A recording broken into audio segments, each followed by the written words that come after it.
On the front. I didn't see it sitting back there.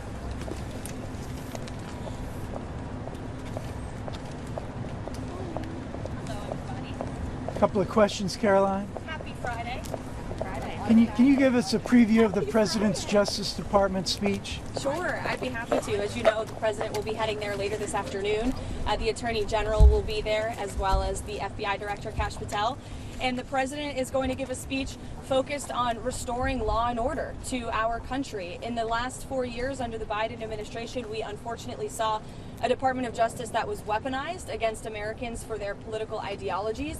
It was not focused on fighting violent crime and restoring law and order and public safety. So the President will be talking about his intention to restore those very basic American values to our country. And he will also be there with fentanyl families and angel moms who have lost their children at the hands of illegal migrant criminals who the previous administration allowed into our country, and also, of course, to illegal Chinese fentanyl, which, as you all know, the President feels very strongly about cracking down on drug cartels, drug trafficking, and human trafficking as well. So you'll hear about all that later this afternoon. I don't want to get ahead of the President any more than that. Caroline, do you think the President will talk to President Putin during the day?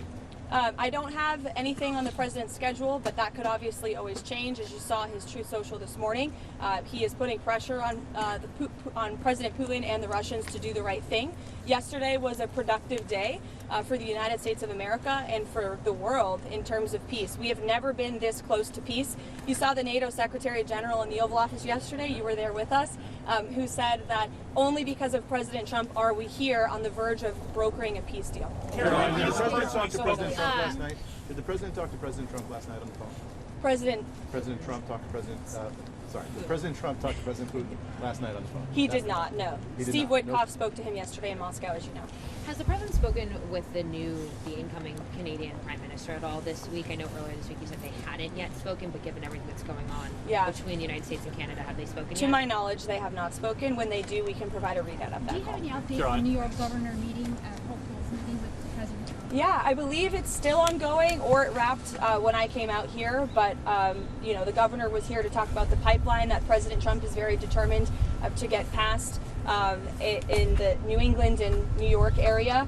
And so, you know, that's as far as I know about the conversation, but I can get an update on it. John, Caroline. district court rulings about all the fired probationary workers use the same language here just now that was in the statement about fighting back against that ruling. Do you mean appealing or something else? And does the administration plan to comply with those orders in the meantime?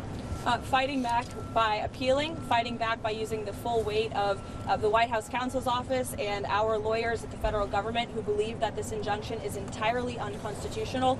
And it is, for anybody who has a basic understanding of the law. You cannot have a low-level district court judge filing an injunction to usurp the executive authority of the President of the United States. That is completely absurd. And as the executive of the executive branch, the President has the ability to fire or hire. And you have these lower level judges who are trying to block this President's agenda. It's very clear. And as I just cited, I was appalled by the statistic when I saw it this morning. In 1 month, in February, there have been 15 injunctions of this administration in our agenda. In 3 years under the Biden administration, there were 14 injunctions. So it's very clear that there are judicial activists throughout our judicial branch who are trying to block this president's executive authority. We are going to fight back.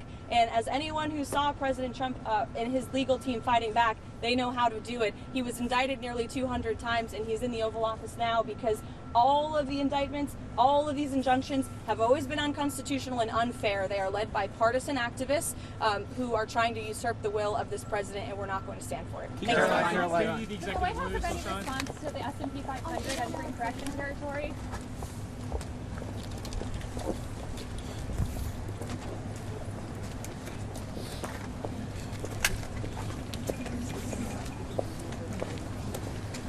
So, Treasury guy, she's got